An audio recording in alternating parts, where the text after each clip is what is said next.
आज ही बाल श्रम दिवस मनाया जा रहा है 30 संडे, और यह बाल श्रम इसलिए मनाया जा रहा है क्योंकि पूरे भारत से बाल श्रमिकों को मुक्त किया जाए। और जैसा कि अभी देखा जा रहा है कि बाल श्रमिकों के लिए सरकारी योजनाएं आ रही है और सरकारी योजनाओं के तहत कई प्रयास किए जा रहे हैं, लेकिन ये सरकारी योजनाएं कहां तक लागू हो रही है और क्या इन सरकारी योजनाओं से बाल श्रम मुक्त भारत बनेगा कि नहीं।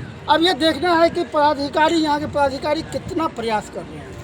अभी वर्तमान हालात में बता दूं कि बिहार की स्थिति पूरे भारत में तीसरे स्थान पर है और बाल मजदूरी के मामले में जितना भी प्रयास किया जा रहा है वो कम लग रहा है। और पूर्णिया में हमारे श्रम अधिकारी हैं जगन्नाथ जी, और मैं इनसे जानूंगा कि आज पूर्णिया में क्या है बाल श्रम की स्थिति। लेकिन यहाँ पर भी देखा जा रहा है कि पूर्णिया में जिस कदर से बाल श्रम की स्थिति फैली हुई है और जिस स्थिति में प्रयास होना चाहिए वो प्रयास तत्काल यहाँ पर नहीं मिल रहा है, और कहीं ना कहीं बाल श्रम के पीछे कुछ तो साजिश चल रही है।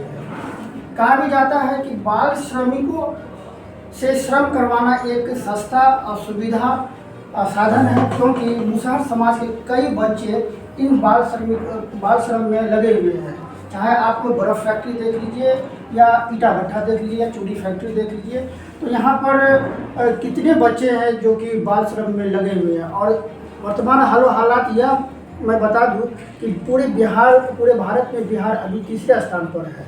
तो मैं पदाधिकारी महोदय हैं तो मैं उनसे जानूंगा कि क्या आगे की रणनीति होगी। सर आप सही कहें, बाल श्रम की समस्या है, इसका जो है कई स्तर से देखा जाए, सबसे पहले गरीबी के साथ जो है सामाजिक भी एक समस्या है बाल श्रम, और श्रम संसाधन विभाग की ओर से जो है लगातार प्रयास किया जा रहा है। हमारे जिला में भी जो है सप्ताह में जो है एक दिन बादल निकलता है, जिसमें एक एवरेज यदि देखा जाए तो प्रति महीना 4 से 5 जो है रेस्क्यूड यहाँ होता है, क्योंकि जो हम लोग पास जो है बल है, रेस्क्यूड बल है, ऑलरेडी जो है 14 प्रखंड में मात्र अभी जो है 9 एलयूज है, वो भी मतलब कि जो है एक समस्या है। हर प्रखंड में जो है समय पे नहीं कर पाते हैं, लेकिन जो है हम लोग लगातार प्रयास सोसाइटी के द्वारा, बचपन बचाओ आंदोलन के जो है एनजीओ के द्वारा जो है, और हम सम्मिलित जो डीएम सर की अध्यक्षता में गठित है जिला टास्क फोर्स, प्रत्येक सप्ताह जो है हम लोग जो है टास्क फोर्स के द्वारा जो है बच्चे को रिसीव करते हैं। और यदि कहीं से हमें सूचना मिलती है, मान लीजिए कि टास्क फोर्स जो है प्रत्येक सप्ताह जो निर्धारित है, इसके अलावा भी यदि हमें सूचना मिलती है किसी से भी, किसी माध्यम से भी, चाहे एनजीओ के माध्यम से, चाहे व्हाट्सएप ग्रुप के माध्यम से, टेलीफोनिक माध्यम से या अन्य कोई माध्यम से, हम लोग तुरंत जो है वहाँ जो है कार्रवाई करते हैं, बच्चे को रेस्क्यू करते हैं और नियोजक पे FIR दर्ज कराते हैं। लगभग सभी नियोजकों पे FIR दर्ज कराते हैं। बच्चे का पुनर्वासन हम लोग जो है करते हैं कैश के रूप में, जो है लगभग जो है यहाँ मतलब पिछले 1-8 महीना यदि छोड़ दिया जाए, क्योंकि उसमें बच्चे से जो है अकाउंट लेना पड़ता है आदि। इसके पूर्व के जितने भी बच्चे हैं सभी का पुनर्वासन के लिए हम लोग 25,000 सीएम रिलीफ फंड से जो दिया जाता है वो देते हैं, 5,000 और देते हैं। नियोजक को जो हम लोग पेनाल्टी लगाते हैं 20,000 रुपया, जो नियोजक देने में फेल करता है उसके अगेंस्ट में हम लोग जो है नीलाम पत्र भी दायर करते हैं। सर, आपके द्वारा सराहनीय काम किया जा रहा है इस क्षेत्र में, लेकिन समस्या यहाँ पर यह आ रही है कि आखिर बाल श्रम पैदा कहाँ से होता है? कहीं इसका कारण गरीबी, अशिक्षा तो नहीं है? बिल्कुल। इसके लिए क्या प्रयास किया जा रहा है सरकार के द्वारा? इसके द्वारा ये जो बोलते हैं कि टास्क फोर्स जो हम लोगों का है, इसमें कई विभाग सम्मिलित है। पंचायती राज विभाग सम्मिलित है, शिक्षा विभाग सम्मिलित है, अन्य प्रशासनिक विभाग तो है ही। पंचायती विभाग और शिक्षा विभाग का बहुत महत्वपूर्ण योगदान है। जब बैठक होती है NCTCR के द्वारा या हमारे जिला स्तर से जो है डीएम सर के द्वारा जब होता है, तो डीएम सर का सख्त निर्देश है कि जो 14 साल के अंदर के बच्चे हैं सभी का एडमिशन स्कूल में कराया जाए, और प्रधानाचार्य को जो है यह जिम्मेदारी दी गई है कि एडमिशन किए हुए बच्चे यदि 1 महीना यदि गैप है तो उससे पूछा जाता है कि कहाँ गया, किस स्थिति में है। इस स्तर से हम लोग जो है उसका मतलब कि जो है रूट लेवल से जो हम लोग प्रयास कर रहे हैं। बाकी तो हम लोग जो है कानूनी कार्रवाई द्वारा करते हैं, तो ये गरीबी और सामाजिक बुराई है, एक साथ नहीं संभव है होना।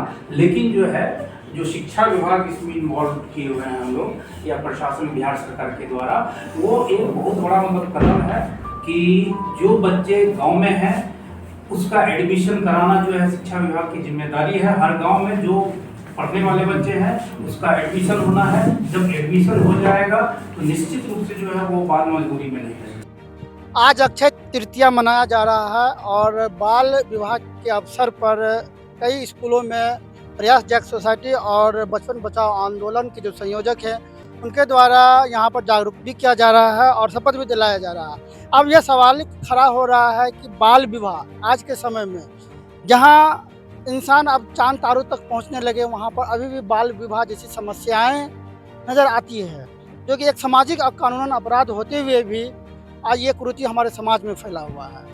अब यहाँ पर स्कूल की शिक्षिकाएं हैं और जो भी संयोजक हैं, मैं उनसे जानूंगा कि आखिरकार क्या कारण है बाल विवाह होने का अभी भी। आज के समय में शिक्षा का महत्व ज़्यादा बढ़ता जा रहा है और सरकार के द्वारा प्रयास भी किया जा रहा है, लेकिन अभी भी बाल विवाह एक सामाजिक अपराध और कुरीति बना हुआ है। कई गाँव और शहर स्कूल में भी देखा जा रहा है, बच्चियाँ जो 10 क्लास में है या 8 क्लास में है वो उनकी शादी हो जाती है, वो फिर भी स्कूल आती है। आखिर क्या कारण है जो कि अभी भी बाल विवाह हो रहा है? देखिए, सबसे पहले तो समाज में जो भय का माहौल है, लड़कियों को नहीं पढ़ाना है, लड़कियां असुरक्षित है, इस वजह से शादी उनके माता पिता कर देते हैं।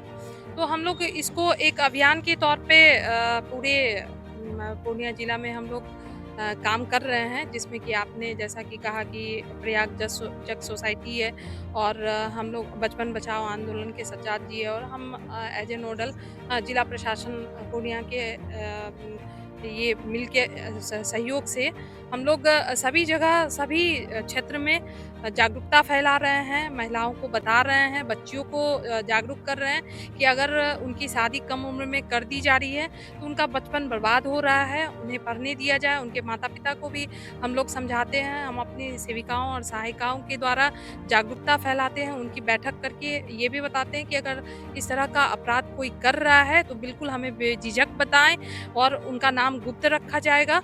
और इस पे हम लोग बहुत ही सक्रिय रूप से काम कर रहे हैं, जिसका परिणाम आप लोग देख रहे हैं कि जहाँ कहीं भी बच्चियों की शादी हो रही है उनको हम लोग रुकवाने का प्रयास कर रहे हैं और इसमें हम लोग बिल्कुल सफल हैं। अच्छा मैडम, ये बताइए, प्रयास तो किया जा रहा है, जागरूकता भी फैलाया जा रहा है, हर चीज़ किया जा रहा है, ठीक है, लेकिन अभी भी बच्चियों की शादी की जा रही है और आप लोग यहाँ पर वेल एजुकेटेड हैं और क्या लगता है कि ये जो जागरूकता फैलाया जा रहा है किसी और दिशा में भी फैलाना चाहिए या सिर्फ बच्चियों तक ही जागरूकता फैला के रखना चाहिए? नहीं, नहीं, ये पूरे समाज में फैलाना है।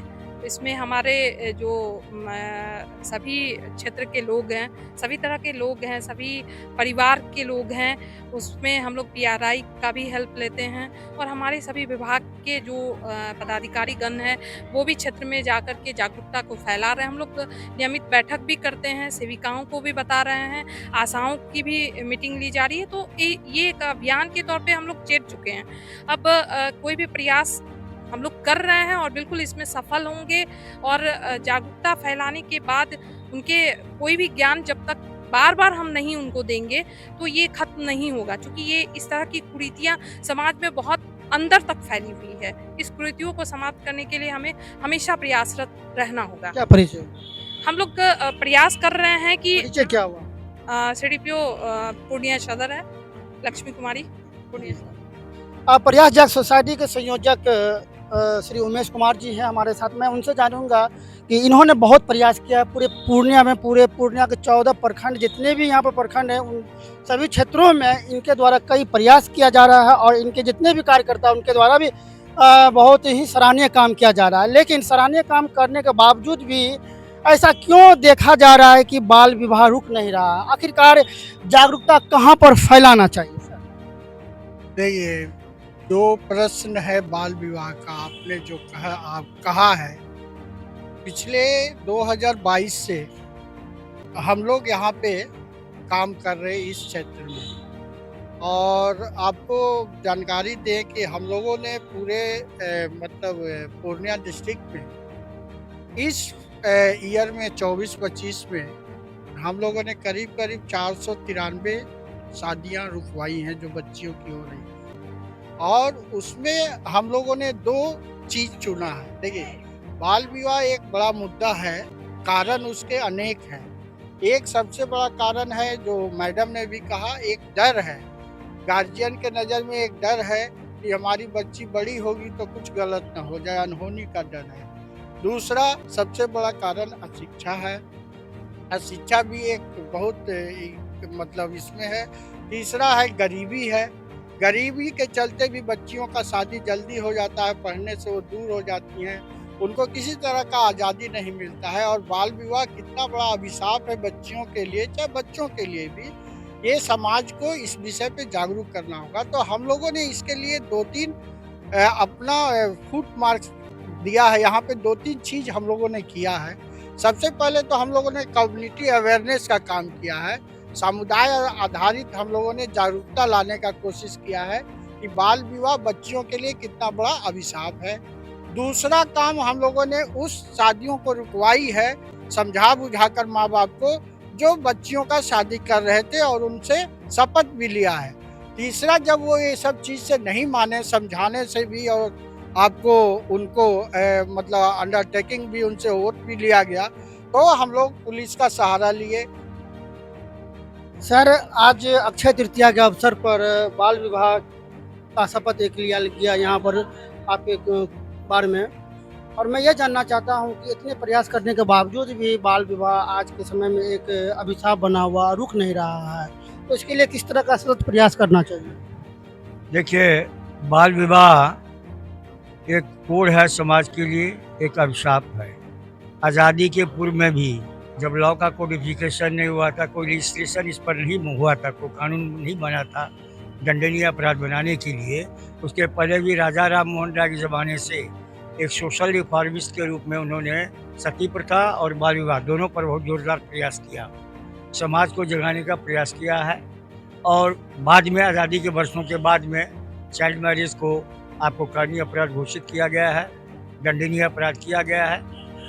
कोई भी लेजिस्लेशन, कोई भी कानून समाज में तभी प्रभावी रूप से उसका एक प्रतिबिंब आएगा जब तक समाज के लोग, जो हम समाज के लोग हैं, एज ए सिविल सोसाइटी एक प्रबुद्ध नागरिक होने के नाते, इस देश के नागरिक होने के नाते, जब तक हम लोग इस पर प्रयास नहीं करेंगे इसको रोकने का, तब तक लेजिस्लेशन नहीं हो सकता है। कोई भी लेजिस्लेशन 100% नहीं होगा, प्रूफ होगा जब तक कि समाज का सहयोग, समाज को जगाने का प्रयास जब तक नहीं किया जाए। और मेरा यही सुझाव है कि हर वर्ग के लोग, जहाँ जिस कैपेसिटी में आप हैं, चाहे आप शहर में हैं, चाहे गांव में हैं, चाहे मोहल्ला में हैं, अपने दोस्तों के साथ हैं, इसको एक सामाजिक अभियान के रूप में लिया जाए, एक सोशल मूवमेंट बनाया जाए, तभी इस पर कोई कारगर कर ये प्रभावी हो सकता है। ये बहुत ही दुखद है। इधर सर्वोच्च न्यायालय ने एक निर्णय लिया है कि बाल विवाह को रोकने के लिए, बहुत जिला में क्या होता था कि नोटरी के यहाँ चलाता था, नोटरी पब्लिक का लेख प्रमाणक जिसको कहते हैं, उसका एक एफिडेविट करवा लेता था और उसको मैरिज का शक्ल भी दिया था। सुप्रीम कोर्ट ने बहुत इसको गंभीरता से लिया और उस लाइट में पूरे जिला में, पूरे बिहार में, पूरे देश में सर्कुलेट किया गया है। इस तरह का कोई नोटरी यदि करते हैं, एफिडेविट करते हैं बाल विवाह का, माइनर का करवाते हैं, तो वो भी दंडनीय अपराध करते हैं और उनको भी दंड मिलेगा।